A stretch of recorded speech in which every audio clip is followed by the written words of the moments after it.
apa kabar? Selamat datang di channel aku, Rafika Putri.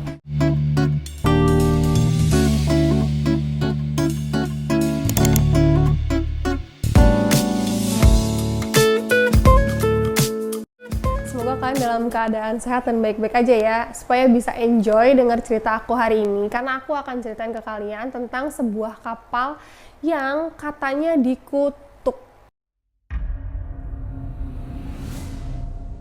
Kenapa dikutuk? Karena ternyata dari awal pelayarannya, dari awal dia dibuat sampai akhirnya dia harus ditenggelamkan kemudian dibakar, dia terus mengalami kesialan demi kesialan yang menimpa baik dari pemiliknya ataupun kru kapal yang bekerja di dalam kapal tersebut selama pelayaran. Nama kapalnya adalah Mary Celeste.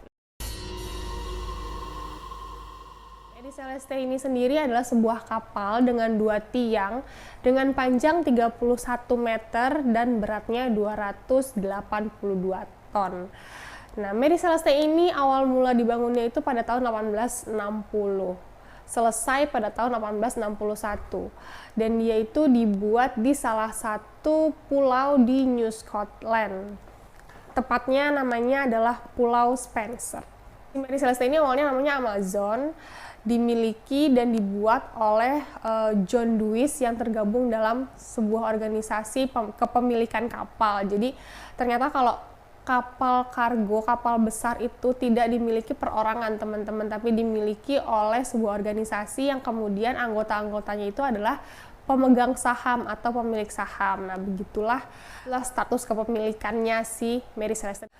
Setelah kalian tahu seperti apa Amazon atau Mary Celeste, kita akan langsung masuk ke cerita-cerita pelayarannya. Pada pelayaran pertamanya, Mary Celeste atau Amazon ini dipimpin oleh seorang kapten bernama Robert McClellan. Nah, Robert McClellan sendiri ini adalah putra dari salah satu pemilik si Amazon. Robert McClellan ini mengalami nasib sial yang lumayan tragis karena 9 hari setelah kepemimpinannya di Amazon, dia mengalami pneumonia. Karena dia mengalami pneumonia ini pada saat pelayaran, dia adalah kapten pertama yang meninggal di atas kapal Amazon. 1 orang meninggal di kapal Amazon atau Mary Celeste. Kita akan lanjut langsung ke pelayaran kedua. Setelah Robert McClellan meninggal dunia, kemudian Amazon diambil alih kepemimpinannya oleh seorang kapten bernama John Nutting Parker. Nah, Kapten Parker ini tuh sehat sampai dia selesai memimpin Amazon, dia sehat walafiat. Jadi dia tidak mengalami kesulitan seperti McClellan atau kesialan seperti McClellan. Tapi pada saat pelayaran pertamanya, pelayaran perdananya dengan Amazon, dia menabrak sebuah kapal milik nelayan yang membuat lambung dari kapal Amazon ini berlubang, kemudian harus ditarik ke gelanggang untuk menerima perbaikan, servis gitu ya. Jadi tidak bisa melanjutkan pelayaran lagi. Nah, dalam masa perbaikan itu ternyata kesialannya belum selesai. Karena Amazon ternyata mengalami kebakaran hebat yang membuat Kapten Parker akhirnya dipecat dari kepemimpinannya di kapal Amazon. Untuk pelayaran yang ketiga lumayan mulus nih teman-teman, tapi tidak diketahui siapa kapten yang memimpin setelah sepeninggalan dari si Kapten Parker. Pelayaran ketiganya ini Amazon itu melalui Laut Atlantis gitu ya teman-teman. Cukup aman nih, mulus gitu perjalanannya, tapi setelah melewati Selat Dover, ternyata Amazon menabrak sebuah kapal sampai akhirnya kapal ini tuh harus tenggelam. Jadi dianya nggak apa-apa, tapi memakan korban lain yang ada di luar kapal. Bayangin, nggak cuma kru, nggak cuma awak kapalnya aja yang tertimpa sial, tapi orang-orang yang ada di dekatnya juga tertimpa sial. Oke, kita akan bahas ke pelayaran yang keempat yang lumayan panjang ceritanya karena terjadi banyak spekulasi-spekulasi dari banyak orang, teori-teori yang akhirnya berkembang. Kejadiannya ini sangat amat kontroversial. Di pelayaran yang keempat ini, Amazon sudah direnovasi dan sudah berganti nama menjadi Mary Celeste. Setelah diambil alih oleh perusahaan Amerika, kapal ini kan direnovasi diperbesar ukurannya dan juga diberikan nama baru yaitu Mary Celeste. Pada tanggal 2 November tahun 1872, akhirnya Mary Celeste mulai mempersiapkan pelayaran perdananya sebagai kapal kargo pengangkut barang yang mengirimkan 1.700 barel alkohol dari New York menuju Genoa, Italia. Jadi 1.700 barel alkohol ini itu dikirimkan oleh sebuah perusahaan bernama Meissner Ackermann & Co. menuju ke Genoa, Italia untuk sebuah perusahaan bernama Masserenhaes & Co. Selain si alkohol tadi yang lumayan banyak banget tadi itu, ada 7 orang awak kapal, Kapten Briggs, juga istrinya Sarah Elizabeth Briggs, juga putrinya yang masih berusia 2 tahun. Jadi Kapten Briggs ini punya 2 orang anak dan yang diajak hanya anak keduanya aja. Mary Celeste dijadwalkan pelayarannya itu menuju Genoa pada tanggal 5 November 1872, tapi karena cuacanya tidak mendukung untuk memulai pelayaran, akhirnya diundur 2 hari kemudian atau pada tanggal 7 November 1872 baru mereka diizinkan untuk berlayar. Tapi sebelum mereka akhirnya berlayar, si Kapten Briggs ini bertemu dengan rekannya sesama kapten kapal, sesama nahkoda kapal yang bernama David Reed Morehouse. Si Kapten Morehouse ini dia akan berlayar juga menuju Teluk Gibraltar. Jadi dari percakapannya tuh mereka tahu akhirnya kalau mereka itu akan menuju ke tempat yang hampir sama dengan rute yang sama. Tapi Kapten Morehouse akan berlayar beberapa hari setelah Mary Celeste duluan jalan gitu. Jadi Mary Celeste tanggal 7 November, 8 hari kemudian pada tanggal 15 Novembernya baru kapal De Gracia nyusul nih. Tapi arahnya atau tujuannya ke Teluk Gibraltar. Sedangkan si Mary Celeste ke Genoa, Italia. Tanggal 5 Desember tahun 1872, hampir 1 bulan setelah Mary Celeste meninggalkan New York, kapal De Gracia ini terlihat sedikit kayak udah mulai compang-camping lah gitu. Yang pertama kali melihat kapal ini adalah seorang awak kapal yang bernama John Johnson. Kemudian dia melaporkan ke kaptennya, Kapten Briggs. Dan Kapten Briggs memerintahkan mereka untuk mulai mendekati kapal tersebut, melihat kondisinya, apakah ada yang bisa mereka tolong. Setelah didekati sekitar jam 1 siang itu, mereka mulai melihat kalau kapal ini ternyata adalah Mary Celeste. Kok belum sampai? Harusnya mereka tuh udah sampai, karena perjalanan itu nggak memakan waktu sampai sebulan. Setidaknya sudah mulai mendekati lah gitu, kalaupun memang ada laporan cuaca buruk di tengah-tengah perjalanan mereka. Tapi harusnya mereka nggak di sini gitu. Harusnya mereka tuh udah hampir menuju Genoa gitu kan. Setelah itu Kapten Morehouse memerintahkan 3 orang awak kapalnya untuk mulai mengecek ke dalam kapal Mary Celeste. Yang diperintahkan oleh Kapten Morehouse itu adalah John Johnson tadi yang pertama kali melaporkan. Ada juga Oliver Defoe, ada juga awak kapal yang bernama Wright. Si Oliver Defoe sama Wright ini masuk ke dalam kapal Mary Celeste ini untuk mengecek keadaan di dalamnya. Tapi John Johnson ini berhenti di sebuah kapal kecil atau sekoci yang ada di dek utama tuh udah nggak ada. Jadi kayak tali sekocinya itu memang sengaja dipotong dan ada beberapa kayak tiang-tiang untuk membantu sekoci ini turun ke bawah gitu kan.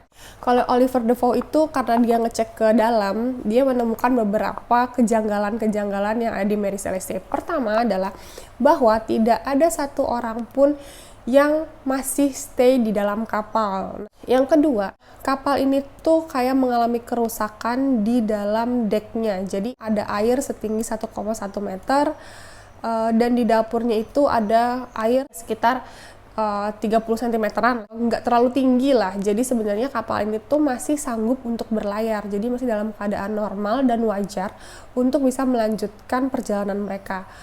Tapi kenapa nggak ada 1 orang pun penumpang yang ada di dalam kapalnya? Si Oliver Defoe ini juga melaporkan kepada Kapten Morehouse kalau dia menemukan sebuah catatan yang isinya adalah kayak belum selesai. Kayak si kru kapal ini tuh dipanggil secara tiba-tiba dan tidak menyelesaikan apa yang dia tulis gitu. Dan ada beberapa barang yang hilang dari tempatnya. Contoh barang-barang yang hilang itu kayak barang-barang penting yang memang harusnya tuh ada di setiap kapal. Barang-barang yang hilang dari atas kapal itu adalah kronometer, sextant, dan juga navigasi kapal. Jadi barang-barang yang memang seharusnya ada di atas kapal. Si kronometer ini sendiri itu adalah alat penghitung pencatat waktu. Sextant sendiri adalah sebuah alat untuk mengukur sudut astronomi yang digunakan biasanya untuk menunjukkan atau menentukan lokasi kapal saat di lautan. Nah, dari barang-barang yang hilang tersebut menunjukkan bahwa orang-orang yang ada di dalam kapal Mary Celeste ini seperti sengaja melarikan diri mencari daratan terdekat, tapi yang jadi permasalahannya itu adalah kenapa? Ada masalah apakah di dalam kapal, di atas kapal, sampai mereka harus mencari tempat untuk melarikan diri atau menyelamatkan diri lah gitu ya. Sedangkan tidak ditemukan tanda-tanda kekerasan seperti ada perompak masuk atau ada serangan dari luar, atau juga mungkin kerusakan yang ada di lambung kapal yang membuat kapten memutuskan untuk membawa seluruh penumpangnya, seluruh awak kapalnya untuk keluar dari kapal. Tapi seperti yang tadi aku bilang, sebenarnya kondisi kapalnya itu masih sangat memungkinkan mereka untuk melanjutkan perjalanan. Jadi karena nggak ada satupun alasan yang bisa menguatkan kenapa Kapten Briggs memutuskan untuk memberikan perintah meninggalkan kapal, dan juga karena Kapten Briggs beserta awak kapal, istri dan anaknya tidak bisa ditemukan, jadi tidak bisa terkonfirmasi alasan apa yang membuat Kapten Briggs akhirnya meninggalkan Mary Celeste. Hal itulah yang akhirnya membuat banyak banget orang-orang berspekulasi dan memunculkan teori-teori. Nah, teori-teori apa aja yang akhirnya muncul mengenai Mary Celeste, aku akan langsung bahas ya. Yang pertama adalah teori dari seorang jaksa agung Teluk Gibraltar yang bernama Frederick Solly Flood. Frederick menduga bahwa kasus Mary Celeste merupakan kasus pembunuhan dan perompakan. Dugaan pertama Frederick adalah salah seorang dari awak kapal Mary Celeste mabuk karena meminum alkohol dari muatan yang mereka bawa. Dalam keadaan mabuk, awak kapal tersebut membunuh awak kapal yang lainnya beserta dengan kapten dan juga keluarganya. Teori ini juga dikemukakan oleh seorang menteri keuangan Amerika Serikat pada saat itu yang juga dimuat di New York Times pada tahun 1873. Tapi kemudian dugaan ini tuh gugur bersamaan dengan fakta bahwa alkohol yang mereka bawa adalah alkohol yang didenaturasi. Alkohol yang didenaturasi ini bisa membuat peminumnya merasakan sakit yang teramat sakit sebelum akhirnya mencapai keadaan mabuk. Jadi nggak mungkin banget orang yang meminum alkohol yang sudah didenaturasi itu bisa membunuh dalam keadaan mabuk. Sedangkan sebelum mencapai keadaan mabuk itu dia harus merasakan sakit yang teramat sangat dulu. Jadi akhirnya dugaan dari Jaksa Agung dan Menteri Keuangan Amerika Serikat itu gugur karena fakta tersebut.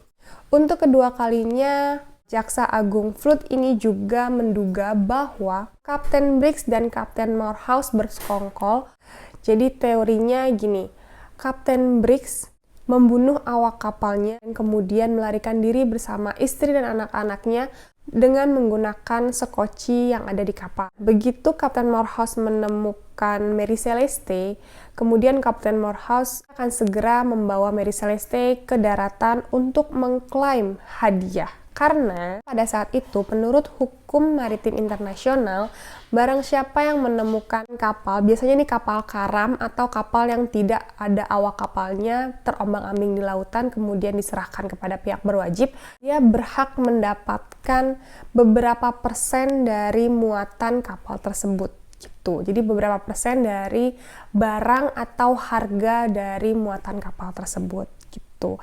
Tapi teori ini kemudian juga dipatahkan oleh fakta bahwa Kapten Briggs ini merupakan salah satu pemilik saham dari Mary Celeste, yang ternyata sahamnya itu tuh lebih besar dibandingkan dengan hadiah yang kemudian diterima oleh Kapten Morehouse. Nggak worth it aja buat si Kapten Briggs ini. Jadi teori tersebut akhirnya terbantahkan, tidak bisa dijadikan alasan yang dikonfirmasi. Nah, karena teori persekongkolan kedua kapten tadi itu nggak masuk akal, akhirnya kecurigaan beralih ke Kapten Morehouse-nya ini.